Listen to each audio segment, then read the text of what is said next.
Existem limites para o exercício da liberdade?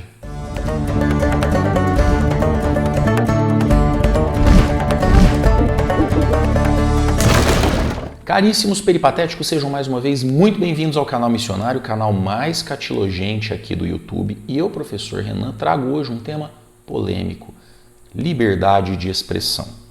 É claro, a liberdade de expressão é, como as demais liberdades e direitos individuais, algo universal, previsto em lei, garantido pela nossa Constituição, e não seria eu a defender nada diferente disso. Mas nos últimos dias, em função de polêmicas envolvendo o podcast Flow e um dos seus apresentadores, a questão da liberdade de expressão tem sido colocada em debate no nosso país, porque afinal de contas, sendo ela um direito universal, a ela deveriam ser impostos limites ou pelo menos algum tipo de condição? Para a gente entender um pouquinho melhor sobre esse tema, eu vou falar aqui de um filósofo de origem austríaca chamado Karl Raimund Popper, conhecido como Karl Popper, que escreveu um livro chamado A Sociedade Aberta e os Seus Inimigos.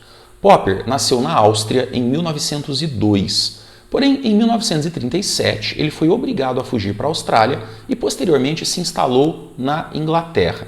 Popper era de origem judaica e naquele momento, final da década de 30, a Áustria havia sido anexada pela Alemanha nazista e o governo de Adolf Hitler havia iniciado a sua perseguição contra os judeus.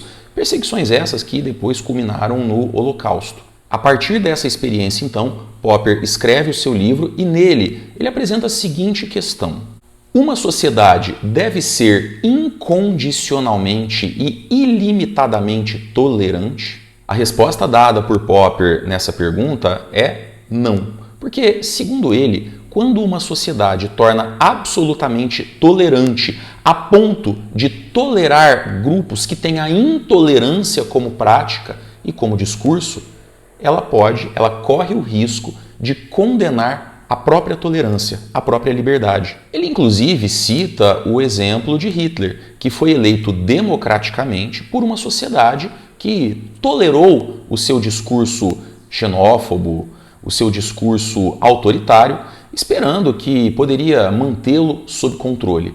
No final das contas, vocês sabem como a história aconteceu.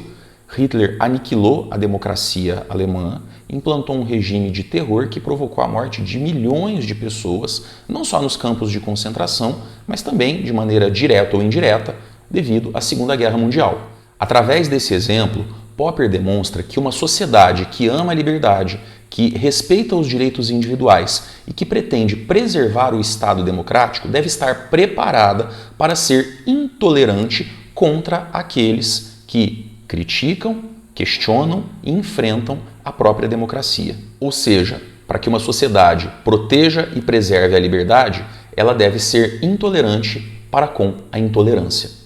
Nesse sentido, voltando à pergunta que eu fiz no início desse vídeo, se deve existir algum limite para o exercício da liberdade, é importante nós termos em mente que nenhum direito deve ser incondicional e absoluto.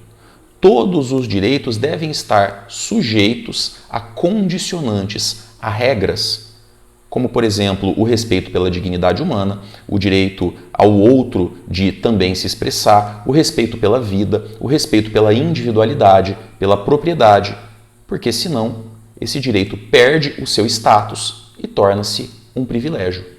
Como eu costumo dizer, o único lugar em que os direitos são ilimitados e incondicionais é nas tiranias, porque lá o tirano pode fazer o que ele quer. Ele tem direito a absolutamente tudo e não deve satisfações a ninguém.